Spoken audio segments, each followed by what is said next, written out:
Assalomu alaykum, hurmatli obunachilar. Bugungi sotib chiqqanimiz Yurak Manisani eldinda bo'ladi. 450 kvadratlik hovli joy bilan tanishtirib o'tamiz. Bir yandan bu garaj qismi doğrudan baq taraf ham chiqsa bo'ladi. O'xshaydi eldilari zonasi bor. Eshiklarimiz demir eshikdan. Bismillahirrohmanirrohim deb kiramiz. Girgan joyimiz dalon joylashgan. O'ng qo'limizda qo'l yuvish uchun rakovinalar qo'yilgan. Katyolam şöyle o'rnashgan ekan. Orqalaridan kafellar terilgan.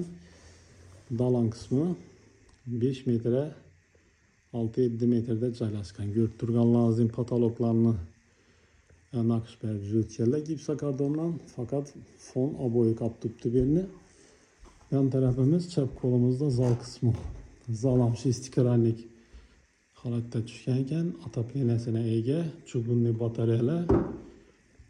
Bir ucu boydan çıkıp tayar televizyonlar koyulgan. 4'e 8 metrede joylashgan.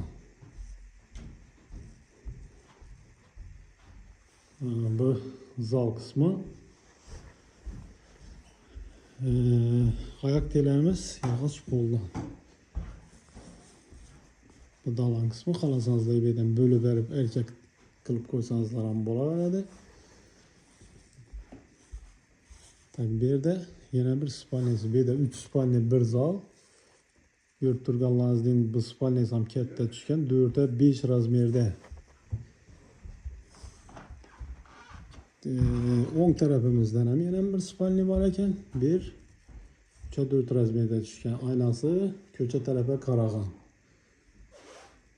Bu yo'rulgan, 100% tayyor holatda. Yanımızda yine bir spalnesi var. Benim şimdi 4'e 5 razmerde tushgan.